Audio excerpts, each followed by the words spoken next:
Imagina por un momento que estás caminando por una calle cualquiera de tu ciudad, con el ruido de los coches, el olor del café de la esquina, la tranquilidad de saber que al final del día volverás a casa, te sentarás en tu sofá y todo estará bien. Ahora borra todo eso. Borra el asfalto, borra la electricidad, borra los hospitales, borra cualquier noción de derechos humanos y ponlo todo en una balanza donde tu vida vale menos que el filo de una espada oxidada. Hay algo en la historia que nos fascina y nos aterra a partes iguales, y es descubrir que aquellas épocas que vemos romantizadas en películas y series eran en realidad un infierno cotidiano donde la muerte era tan común como respirar. Y lo peor no es saberlo de forma abstracta. Lo peor es cuando alguien te lo cuenta con los detalles exactos, con los nombres reales, con los olores y los sonidos, y de repente sientes que casi puedes tocarlo. Eso es exactamente lo que vas a vivir en los próximos minutos. Porque hoy no vas a ver la historia desde fuera. Hoy vas a estar dentro. Y te aseguro que no saldrías con vida. En septiembre del año 9 después de Cristo, en algún lugar de la espesa y oscura Germania, un hombre llamado Publio Quintilio Varo caminaba al frente de 3 legiones completas del ejército romano.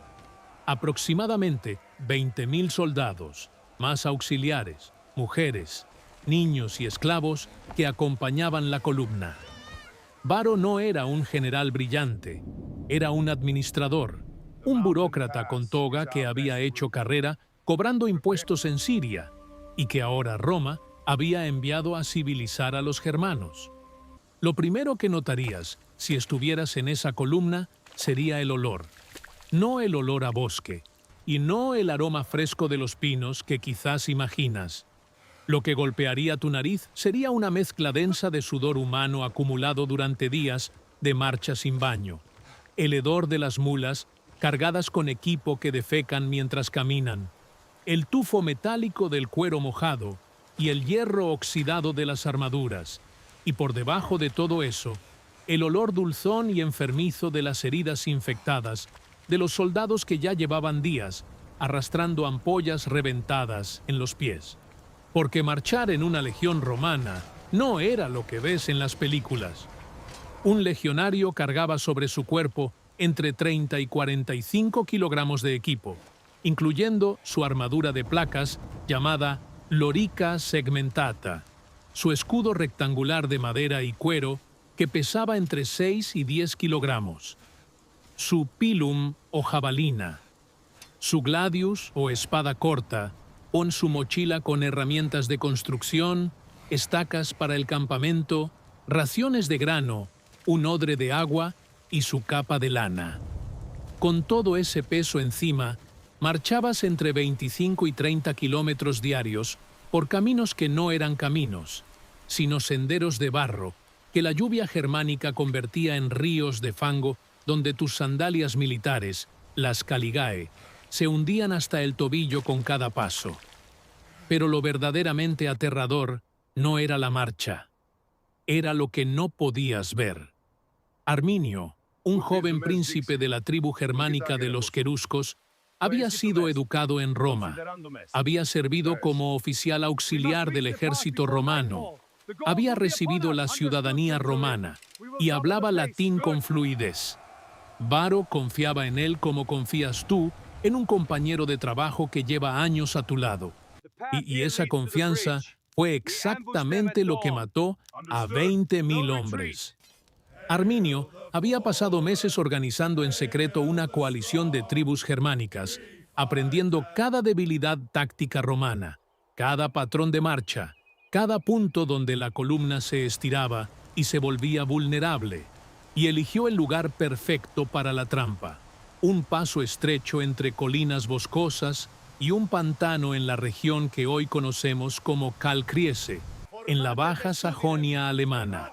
El terreno era tan cerrado que los romanos no podían formar sus líneas de batalla, esas formaciones disciplinadas que los habían hecho invencibles en campo abierto. Aquí no había campo abierto. Aquí solo había barro, árboles y muerte, esperando entre las sombras. El primer ataque llegó desde los flancos, y si tú hubieras sido uno de esos legionarios, lo primero que habrías escuchado no habría sido un grito de guerra glorioso. Habría sido un silbido, el sonido breve y agudo de una lanza volando entre los troncos de los árboles antes de clavarse en el cuello del hombre que caminaba a tu lado. Después, el caos.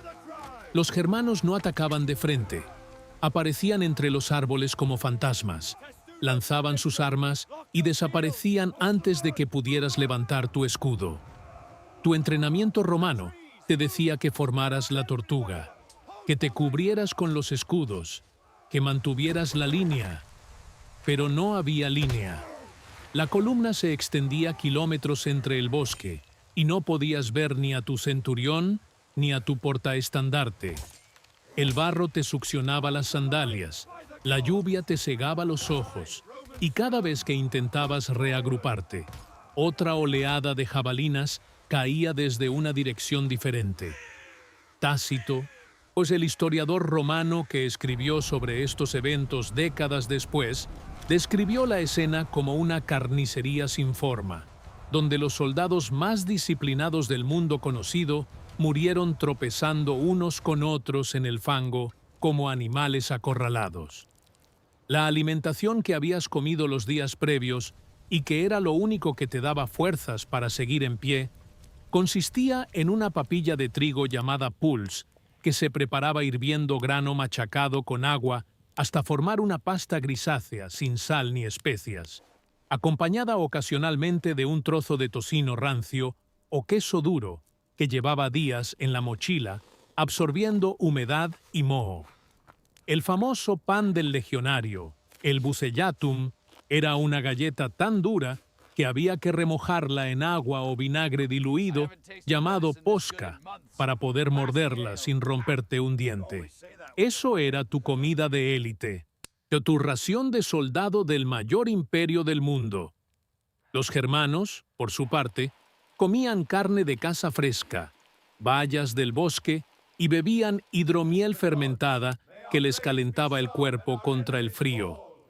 Mientras tú masticabas galletas húmedas con dedos entumecidos bajo la lluvia, ellos se preparaban para despedazarte con el estómago lleno y la sangre caliente. La medicina de campaña era otro horror que desafía la imaginación moderna. Si una lanza germánica te atravesaba el muslo y tenías la suerte de no morir desangrado en los primeros minutos, el médico de la legión, el medicus, te cauterizaba la herida con un hierro al rojo vivo sin ningún tipo de anestesia. Sentirías el olor de tu propia carne quemándose mientras mordías un trozo de cuero para no gritar, porque gritar era mostrar debilidad, y un legionario no mostraba debilidad. Y si la herida se infectaba, y casi siempre se infectaba porque el concepto de esterilización no existiría hasta dentro de 1800 años, el medicus te aplicaba cataplasmas de vinagre y telarañas que curiosamente contenían propiedades antibióticas naturales que los romanos no entendían pero utilizaban por tradición. Celso, el enciclopedista romano que compiló tratados médicos en esa misma época, describía operaciones donde se extraían puntas de flecha del interior del cuerpo con pinzas de bronce mientras el paciente estaba completamente consciente, sujetado por 4 hombres que le inmovilizaban las extremidades.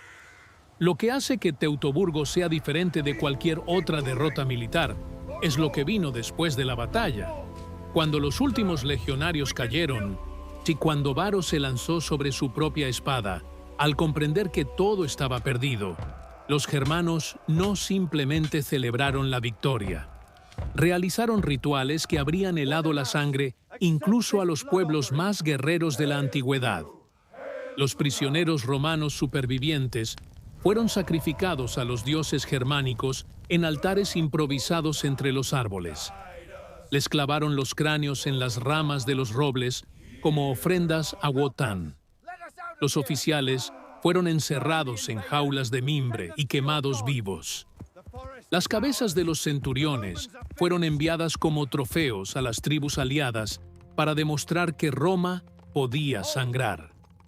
Cuando 6 años después, el general romano Germánico llegó al lugar de la batalla para dar sepultura a los restos, encontró un paisaje que Tácito describió como un campo de huesos blanqueados por el sol, con cráneos clavados en los troncos, altares manchados de sangre seca y fosas donde los cuerpos habían sido arrojados sin ceremonia. Los soldados de Germánico, hombres curtidos en 1000 batallas, lloraron al ver lo que quedaba de sus camaradas. La ironía más brutal de toda esta historia es que Arminio, el hombre que destruyó 3 legiones y cambió el curso de la historia europea, no murió como un héroe de leyenda. Fue asesinado por miembros de su propia tribu en el año 21 después de Cristo, apenas 12 años después de su gran victoria, porque sus propios aliados empezaron a temer que quisiera convertirse en rey. El libertador de Germania murió apuñalado por los suyos, traicionado exactamente de la misma manera en que él había traicionado a Varo. Y Augusto, el emperador de Roma, el hombre más poderoso del mundo conocido, según el historiador Suetonio, pasó meses después de recibir la noticia, golpeándose la cabeza contra las paredes de su palacio, gritando una frase que ha atravesado 2000 años de historia: Quintilio Varo, devuélveme mis legiones. Roma nunca volvió a intentar conquistar permanentemente los territorios al este del Rin. Esa frontera invisible que Arminio trazó con sangre romana en el barro de Teutoburgo se convirtió en la línea que dividió Europa durante siglos, separando el mundo latino romanizado del mundo germánico, una división cuyas consecuencias lingüísticas, culturales y políticas siguen vivas hoy cada vez que cruzas la frontera entre Francia y Alemania, entre las lenguas romances y las lenguas germánicas, entre 2 formas de entender el derecho. Si la religión y el poder que nacieron exactamente en ese bosque empapado de sangre hace más de 2000 años. Si has llegado hasta aquí, no eres una persona cualquiera.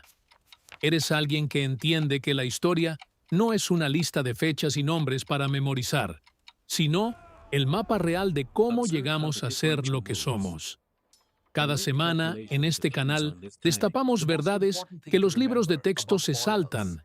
Reconstruimos escenas que te ponen la piel de gallina y conectamos el pasado con tu vida de hoy de una forma que nadie más te cuenta.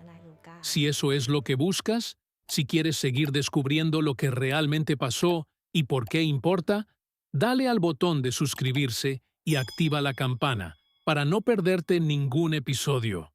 No lo hago por un número, lo hago porque cada vez que alguien se suma a esta comunidad, es una persona más que elige entender el mundo en lugar de ignorarlo. Y eso, en una época de titulares vacíos y respuestas rápidas, vale más de lo que imaginas. Porque al final, lo que Teutoburgo nos enseña no es solo que un imperio puede caer en una tarde de lluvia. Es que las fronteras que hoy damos por naturales fueron escritas con sangre por hombres que ya nadie recuerda, en bosques que ya no existen, por razones que nunca llegamos a entender del todo.